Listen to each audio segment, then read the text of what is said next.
দেবীপক্ষের সূচনা বলেই তো দেবীরা রাস্তায়, দেবীপক্ষের সূচনা বলেই তো মায়েরা গতকাল রাত থেকে আজ ভোর অবধি, দেবীপক্ষের সূচনা বলেই তো মায়েরা রাস্তায়, সন্তানের দাবিতে, সন্তানের বিচারের দাবিতে মায়েরা রাস্তায় থাকবো, রাস্তায় গোটা পুজোতে রাস্তায় থাকবো আমরা, গোটা পুজোতে আমরা আমাদের কন্যার বিচারের দাবিতে সোচ্চার হব।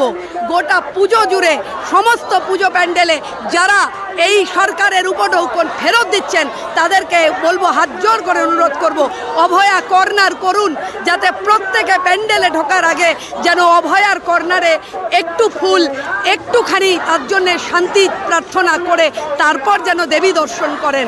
কারণ দেবী দুর্গা অসুর দলনী, যে রাক্ষস আমাদের অভয়ার বাবা বলেছে নার্জি করে রাক্ষস আছে, সেই রাক্ষস, সেই অসুর দলনী দেবী দুর্গার আজকে আহ্বান হয়েছে। সুতরাং আমরা জানি যে এই দুর্গা শক্তি প্রতিটি নারীর ভিতর রয়েছে, তাই আজ আমরা দেখতে পাচ্ছি নারীরা রাস্তায়। আমার ছেলে মেয়েগুলো আজকের বিচারের দাবিতে রাস্তায় রয়েছে। আমি মা হিসেবে তাদের জন্যে তাদের পায়ে পা মেলাবো, তাদের স্লোগানে গলা মেলাবো।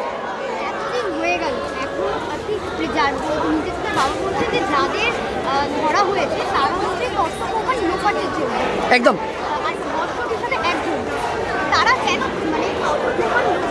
বিষয়টা হচ্ছে কেন খুন, আগে সেইটা ভীষণভাবে জরুরি বিষয়, যে খুন ধর্ষণ কেন, কোন সে দুর্নীতি যার কারণে এই মেয়েটাকে খুন হতে হলো, কোন সে দুর্নীতি যেটাকে এই মেয়েটার মারফত বাইরে চলে আসতো বলে মেয়েটাকে এইভাবে ধর্ষণ এবং খুন তার শিকার হতে হলো, সেইটা খুব জরুরি।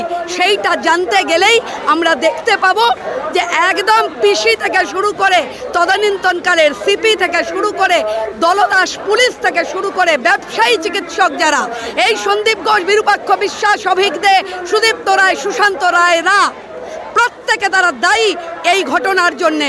তাই তারা তাদের দায় এড়াতে পারেন না। যতক্ষণ আমাদের সুপ্রিম কোর্টের উপরে ভরসা রয়েছে, যে মনিটরিংয়ের মধ্যে দিয়ে এই আন্দোলন চলছে, আমরা ভরসা করছি সুপ্রিম কোর্টের উপর। আমরা জানি দোষীরা শাস্তি পাবেই, যতক্ষণ না শাস্তি পায় মানুষ রাস্তায় থাকবে, মায়েরা রাস্তায় থাকবে, বোনেরা রাস্তায় থাকবে।